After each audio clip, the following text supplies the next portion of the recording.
Hello hi good evening Ram Ram जय श्री कृष्णा। आप सभी को स्वागत करती हूँ अपने प्यारे परिवार यूट्यूब चैनल स्टडी चैनल 16 पर। उम्मीद करती हूँ कि आप सभी लोग स्वस्थ एवं मस्त होंगे।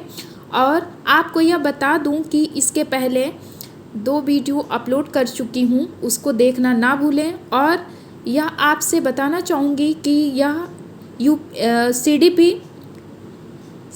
CDP सब्जेक्ट के UP TET, super TET, C TET और एमए होम साइंस बीएड आदि के लिए बहुत ही महत्वपूर्ण नोट्स है। तो प्लीज़ इसे ज़रूर देखें और लाइक शेयर कमेंट एवं सब्सक्राइब करना तो बिल्कुल ना भूलें। तो चलिए देखते हैं, आज का टॉपिक है यानी चाइल्ड डेवलपमेंट एंड पेडागोजी का टॉपिक है आधुनिक शिक्षा व्यवस्था और नोट्स नंबर 3। तो टॉपिक है आपका आधुनिक शिक्षा व्यवस्था। यह इसलिए बता रही हूँ कि आप लोग पिछला 2 वीडियो देखकर कंफ्यूज ना हो। ओके, तो चलिए शुरू करती हूँ आज के टॉपिक आधुनिक शिक्षा व्यवस्था। तो आधुनिक शिक्षा व्यवस्था क्या है?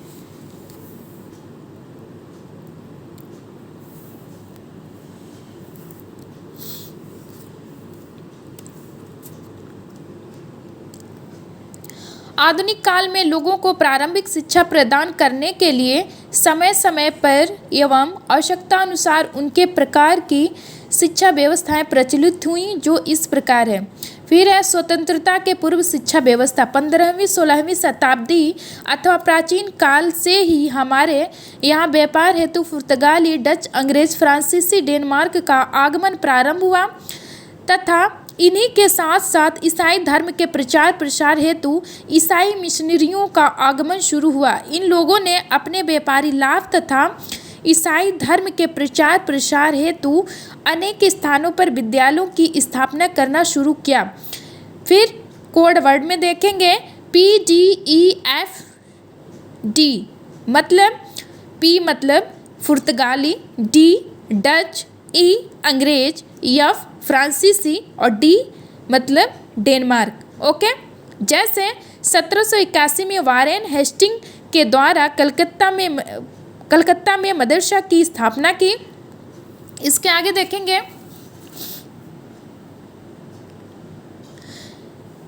सन 1784 में विलियम जेम्स ने कलकत्ता में एशियाटिक सोसाइटी ऑफ बंगाल की स्थापना की, जिसका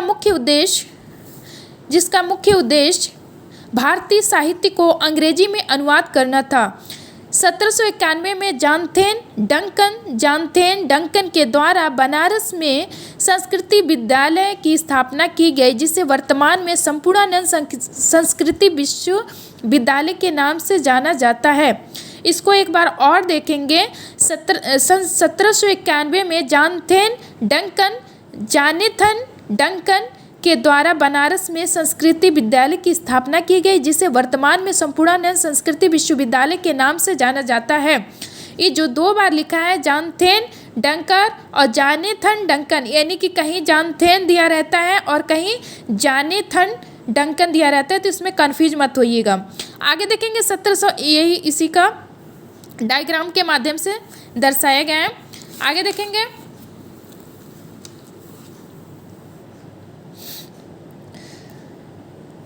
सन 1792 में चार्ल्स ग्रांट के द्वारा लिखी गई पुस्तक एशियाई प्रजा की सामाजिक स्थिति में अंग्रेजी शिक्षा को बढ़ावा देने के लिए बात कही गई।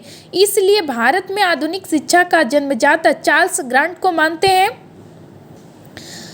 फिर 10 जुलाई सन 1800 में लॉर्ड वेलेस्ली के द्वारा कलकत्ता में फोर्ट विलियम कॉलेज की स्थापना की गई। सन 1817 में डेविड हेयर की मदद से राजा राममोहन राय ने कलकत्ता में उच्च शिक्षा के संदर्भ में हिंदू कॉलेज की स्थापना की।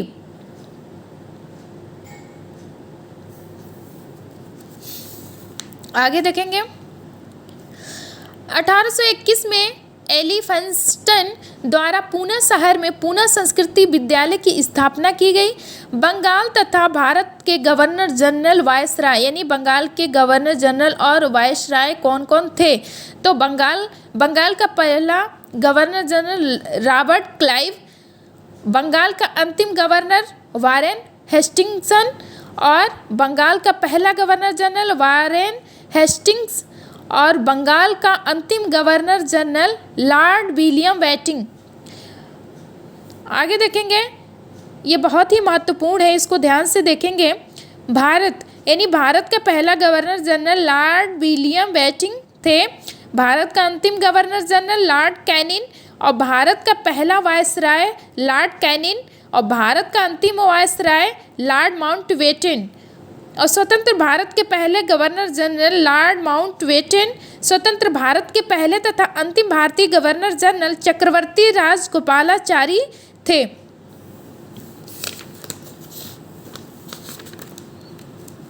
फिर इसके आगे की टॉपिक है 1813 का आज्ञा पत्र। इसके बाद आया था 1813 का आज्ञा पत्र, तो इसको ध्यान से देखेंगे, बहुत ही महत्वपूर्ण है और लगभग जो भी कॉम्पिटिटिव एग्जाम होता है उसमें एक आध क्वेश्चन पूछ ही देता है इससे। तो इसको देखेंगे, 1793 का आज्ञा पत्र में कही गई बातों के आधार पर कंपनी के आज्ञा पत्र ब्रिटिश संसद में 1813 के दौरान उपस्थिति होता है,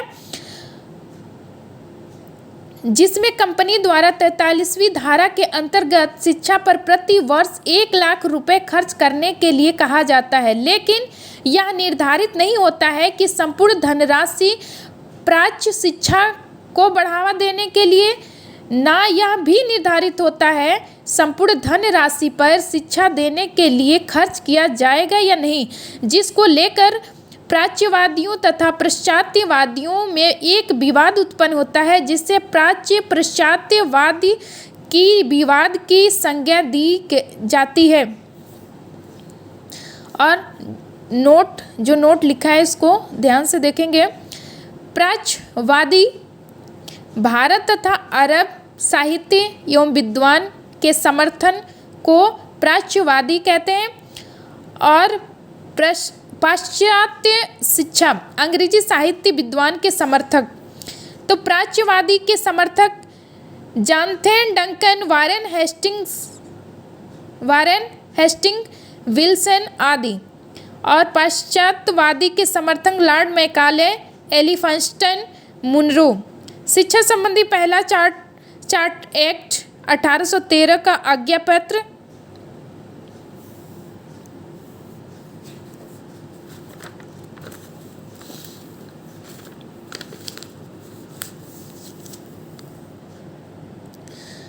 प्राच्य पश्चात्य विवाद का प्रमुख कारण क्या था? साहित्य तथा विद्वान को माना जाता था, यानी प्राच्य पश्चात्य विवाद का जो विवाद था इसको साहित्य तथा विद्वान यानी साहित्य विद्वान को प्राच्य पश्चात्य विवाद का प्रमुख कारण माना जाता था। फिर देखेंगे 1833 का आज्ञा पत्र क्या था। तो 1833 का जो आज्ञा पत्र आया था उसमें 1813 के आज्ञा पत्र में उत्पन्न हुई प्राच्य पश्चात्य विवाद को समाप्त करने के लिए कंपनी का आज्ञा पत्र दोबारा ब्रिटिश संसद में 1833 के दौरान उपस्थित होता है। तभी ब्रिटिश संसद ने प्राच्य पश्चात्य विवाद को समाप्त करने के लिए वह अपना कुछ सुझाव देती है, जो इस प्रकार है। पहला सुझाव क्या है? शिक्षा पर खर्च किए जाने वाले धनराशि को 1 लाख से बढ़ाकर 10 लाख कर दिया जाए और प्राच्यवादियों को किसी भी कंपनी में पद प्राप्त करने से ना रोका जाए। फिर तीसरा सुझाव क्या था? गवर्नर जनरल के परिषद में एक कानूनी सलाहकार बढ़ा लिया जाए अथवा नियुक्त कर लिया जाए। फिर भारत में पहले कानूनी सलाहकार के रूप में लॉर्ड मैकाले का आगमन होता है, जो शिक्षा संबंधी अपना सुझाव प्रस्तुत करते हैं, जो इस प्रकार है।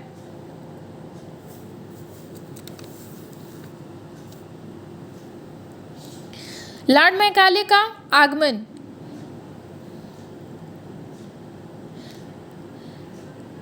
जून 1834 में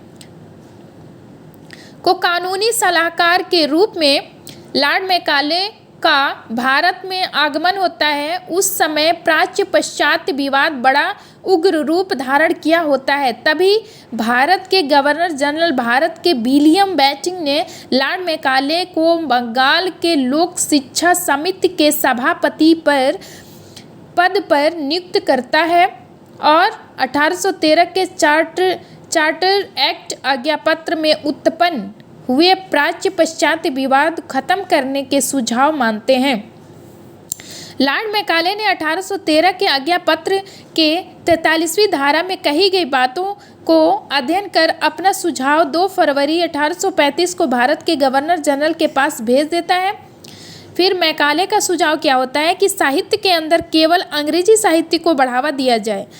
फिर दूसरा क्या होता है, विद्वानों के अंतर्गत केवल ऐसे विवादों को बढ़ावा दिया जाए जो जॉन लॉक के दर्शन और मिल्टन की कविता से परिचित हो, अर्थात अंग्रेजी विद्वानों को बढ़ावा देने पर बल दिया। किसने? मैकाले।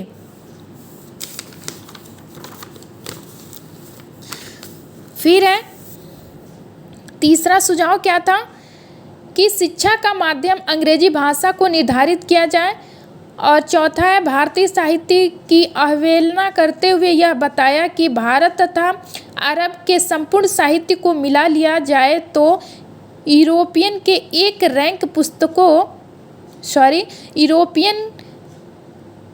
पुस्तकालय के एक रैक पुस्तकों के बराबर है। मैकाले का मानना है कि यहाँ के उच्च वर्गों को शिक्षा दिया जाए जिनसे छन छन कर शिक्षा निम्न वर्ग तक पहुँचे तथा इस प्रक्रिया को अधोमुखी निस्पंदन सिद्धांत अथवा छनन सिद्धांत कहते हैं। इसका निष्कर्ष क्या निकला कि मैकाले के द्वारा दिए गए सुझावों से प्राच्यवादियों को ऐसा लगा कि यह तो अंग्रेजी शिक्षा को बढ़ावा देने की बात करता है, इसलिए प्राच्यवादी भड़क जाते हैं और विवाद समाप्त नहीं होता है। प्राच्यवादियों का मानना है कि मैकाले चाहता है कि हम रंग रूप में भारतीय हों लेकिन हमारी शिक्षा अंग्रेजी हो। तो आज के लिए यहीं तक, और अगली वीडियो में बताएंगे 1839 का आज्ञापत्र। ठीक है, तो आज के लिए यहीं तक। थैंक यू सो मच, और वीडियो को ज़रूर देखिएगा। अगली वीडियो में 1839 का आज्ञापत्र बताऊंगी, और जो भी ना समझ में आए नीचे मैसेज ज़रूर करिएगा। Okay, thank you so much.